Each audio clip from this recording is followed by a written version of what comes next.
صحابہ کو سکھایا اور امت کو ایک توازن والا طریقہ دیا۔ یہ طریقہ نہ صرف جسمانی صفائی مکمل کرتا ہے بلکہ سردیوں کے موسم میں انسان کو بیماری، ٹھنڈ اور تھکاوٹ سے بھی محفوظ رکھتا ہے۔ سب سے پہلے یہ بات ذہن میں رکھنا ضروری ہے کہ غسل کا آغاز نیت سے ہوتا ہے۔ نیت زبان سے بولنے کا نام نہیں بلکہ دل کے ارادے کا نام ہے۔ انسان دل میں یہ طے کرے کہ میں جنابت سے پاک ہونے کے لیے غسل کر رہا ہوں۔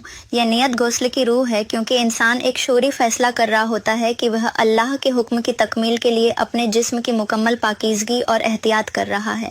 سنت طریقے کا پہلا مرحلہ یہ ہے کہ غسل سے پہلے اپنے ہاتھوں کو کلائیوں تک اچھی طرح دھویا جائے۔ اس عمل میں صفائی کے ساتھ ساتھ ذہنی تیاری بھی شامل ہوتی ہے۔ اس کے بعد اگر بدن پر کوئی نجاست لگی ہو تو پہلے اسے دھو لینا چاہیے۔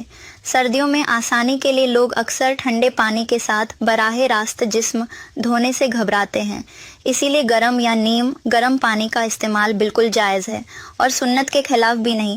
نبی کریم صلی اللہ علیہ وسلم کے دور میں پانی گرم کرنا عام نہ تھا، مگر اصول یہی تھا کہ تکلیف نہ ہو۔ آج جب سہولت موجود ہے تو وہ گرم پانی کا استعمال نہ صرف جائز ہے بلکہ حکمت کے مطابق ہے۔ اس کے بعد دوسرا مرحلہ وضو کا ہے۔ سنت یہ ہے کہ غسل کے دوران مکمل وضو کیا جائے سوائے پاؤں دھونے کے، کیونکہ پاؤں آخر میں بھی دھوئے جا سکتے ہیں۔ وضو کرنے سے جسم کا درجہ حرارت آہستہ آہستہ پانی کو قبول کرتا ہے اور سردیوں میں یہ جسم کے لیے ایک بہترین تیاری ہے۔ چہرے اور ہاتھوں کی دھلائی ٹھنڈ کے اثرات کم کر دیتی ہے اور گرم پانی سے وضو کرنے سے جسمانی سستی میں واضح کمی محسوس ہوتی ہے۔ اب غسل کا اصل مرحلہ شروع ہوتا ہے۔ سب سے پہلے سر پر 3 مرتبہ پانی ڈالا جائے اور اس مرحلے میں سب سے اہم بات یہ ہے کہ پانی بالوں کی جڑوں تک پہنچے۔ مرد عام طور پر بال چھوٹے رکھتے ہیں، اس لیے پانی تھوڑی دیر میں جڑوں تک پہنچ جانا آسان ہوتا ہے۔ عورتوں کے لیے مسئلہ یہ ہوتا ہے کہ کئی اوقات بال بہت لمبے اور سخت بندھے ہوتے ہیں، جس کی وجہ سے پانی جڑوں تک نہیں پہنچ پاتا۔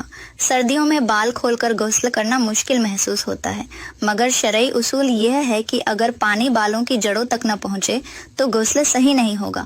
البتہ خواتین کے لیے یہ سہولت ہے کہ اگر بال بہت گھنے اور لمبے ہوں تو بال کھولے بغیر بھی جڑوں تک پانی پہنچانے کی کوشش کافی ہے، بشرطے یہ یقین ہو جائے کہ جڑیں بھیگ گئی ہیں۔ سر دھونے کے بعد دائیں طرف پانی بہایا جائے، پھر بائیں طرف۔ اس مرحلے میں اس بات کا خاص خیال رکھنا ضروری ہے کہ پانی جسم کے ہر حصے تک پہنچے۔ سردیوں میں لوگ عام طور پر کندھوں، کمر اور گردن کے نیچے کے حصوں میں پانی کم ڈالتے ہیں کیونکہ وہاں ٹھنڈ زیادہ محسوس ہوتی ہے، مگر غسل مکمل اسی وقت ہوتا ہے جب جسم کے ہر حصے پر پانی پہنچے، چاہے موسم سرد ہو یا گرم۔ اگر گرم پانی دستیاب ہو تو اسے ضرور استعمال کرنا چاہیے، کیونکہ یہ جسم کے لیے آسانی بھی ہے اور سنت کے خلاف بھی نہیں۔ غسل کے دوران جسم کے وہ حصے جو عام طور پر سوکھے رہ جاتے ہیں ان پر خصوصی توجہ دینی چاہیے۔ ٹانگوں کے درمیان، زیر انف، بغلوں کے نیچے، کانوں کے پیچھے، رانوں کی جڑ اور کمر کی تہ، یہ وہ جگہیں ہیں جہاں پانی اکثر نہیں پہنچ پاتا۔ سردیوں میں جلد اور زیادہ سخت اور خشک ہو جاتی ہے، جس کی وجہ سے پانی زیادہ دیر تک نہیں ٹکتا۔ غسل کے دوران یہ دیکھنا ضروری ہے کہ پانی ہر حصے تک ضرور پہنچایا جائے۔ ایک غلطی جو اکثر لوگ کرتے ہیں وہ یہ ہے کہ غسل اتنی جلدی میں کرتے ہیں کہ جسم کا کچھ حصہ سوکھا رہ جاتا ہے، یا وضو کے دوران کچھ جگہیں رہ جاتی ہیں، یا سر مکمل طور پر نہیں بھگویا جاتا۔ ان غلطیوں سے بچنے کے لیے غسل کو سکون اور ترتیب کے ساتھ کرنا چاہیے۔ خاص طور پر سردیوں میں جب ٹھنڈ کی وجہ سے انسان جلدی کرنے کی کوشش کرتا ہے، غسل مکمل ہونے کے بعد پاؤں دھوئے جاتے ہیں۔ خاص طور پر اگر غسل ایسی جگہ کیا گیا ہو جہاں فرش پر پانی جمع ہونے کا امکان ہو، غسل کے بعد کچھ گرم کپڑے پہن لینے چاہیے تاکہ ٹھنڈ کا اثر جسم پر نہ پڑے۔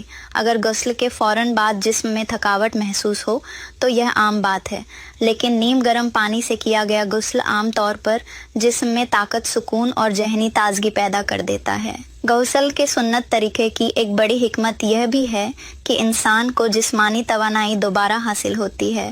قربت کے بعد انسان کا جسم تھکاوٹ محسوس کرتا ہے، خون کی گردش سست ہو جاتی ہے اور سردیوں میں یہ کیفیت اور زیادہ بڑھ جاتی ہے۔